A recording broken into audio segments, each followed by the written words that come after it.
Bref, il me restait 3 jours pour envoyer mon resca. Je n'avais toujours pas commencé. Je savais qu'il faudrait le déposer sur le NT. Alors, j'ai appelé mon pote qui l'avait déjà fait. Allô? Ouais, salut, c'est moi. T'as 5 minutes? Là, je savais qu'il était soit en train de lire Kierkegaard, philosophe danois du 19e, soit de débuter l'intégrale de Goethe en allemand, C'est cool. soit d'apprendre par cœur son quiz du Poitou-Charentes. Chérie, tu savais que les charentaises avaient été inventées au XVIIe siècle? Mettre un resca sur le NT, tu sais faire ça? Je ne voulais pas lui dire que j'étais à la bourre. C'est vraiment à la bourre, hein? Ça m'a énervé, alors j'ai fait ce que n'importe qui aurait fait. Ça te dit d'aller boire une bière? On s'est retrouvés dans un bar, j'ai commandé une bière. Je vais prendre une Gambergen. Et là, j'ai pas compris. Vous voyez un jus de tomate? On a commencé à discuter, il m'a raconté son stage, ses progrès en aquagym et le courage d'être. On a ri, on a pleuré, j'ai eu envie d'uriner. Eh ouais. En revenant, je me suis demandé si lui n'avait pas envie d'uriner. T'as pas envie d'uriner? Ah non, moi je bois que du jus de tomate, hein. C'est là que je me suis rendu compte qu'il buvait toujours du jus de tomate. En soirée, il boit du jus de tomate. Au resto, il boit du jus de tomate. À la cafette de l'hôpital, Un jus de tomate, s'il vous plaît. j'ai alors décidé que c'était mon devoir de l'aider. Je vais t'aider. J'ai commencé à faire des recherches pour savoir comment le sevrer. J'ai découvert que la tomate pouvait être blanche ou farcie, mais rien sur comment arrêter. Du coup, j'ai demandé à un ami. Comment arrêter la tomate? Je ne sais pas. Je suis allergique à cette espèce de plante herbacée mais fais une recherche sur PubMed. Il était 5h du mat, j'ai tapé 2 mots-clés sur PubMed. 0 réponse.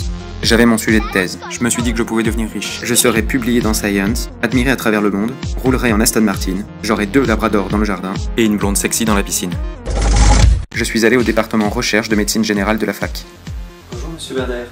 En fait, j'ai un ami. J'ai expliqué la situation. Un jus de tomate?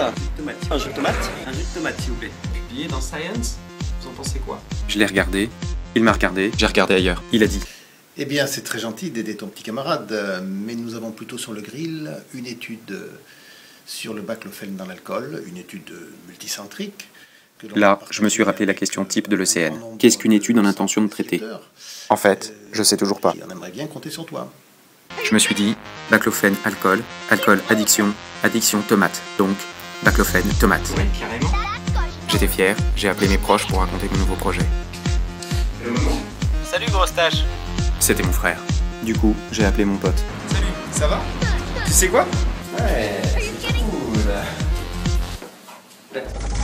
Je me suis lancé. J'ai commencé ma biblio. J'étais content. J'ai présenté ma biblio. J'ai refait ma biblio. J'ai voulu prendre un café. J'ai pris un café. 2, 3, 4. J'ai appris à me servir de la photocopieuse. J'ai voulu prendre un café. 2, 3, 4. J'ai enfin appris à maîtriser PubMed et compris les mots mesh, PHRC et Impact Factor. Au bout de quelques semaines, j'ai enfin pu dire en staff. Et ben justement, j'ai lu un article dans New England hier qui parlait de ces interactions. C'est cool. Et pour la première fois, j'ai pu me la péter devant les externes. Non mais vous êtes toujours pas abonné à l'Ancêtre? Il faut s'activer un petit peu là, c'est l'internat. Quelques mois plus tard, on a sorti des résultats, on était super contents. On a publié dans General Practice. Ok, c'est pas Science, mais c'est un très bon début quand même. J'ai aussi été répertorié sur PubMed, et j'ai obtenu un rencard avec cette blonde sexy. Allô, maman? Je m'en suis un peu voulu de te dire que t'étais nul à chier, enfin même si c'était le cas. C'était ma sœur. Du coup, j'ai appelé mon pote. Salut mec, j'ai un truc à fêter. Tu viens boire une bière? On s'est retrouvés dans un bar. J'ai commandé une bière. Je vais prendre une Gambergen. Un verre d'eau, s'il vous plaît. Et donc là, Bref, je fais de la recherche.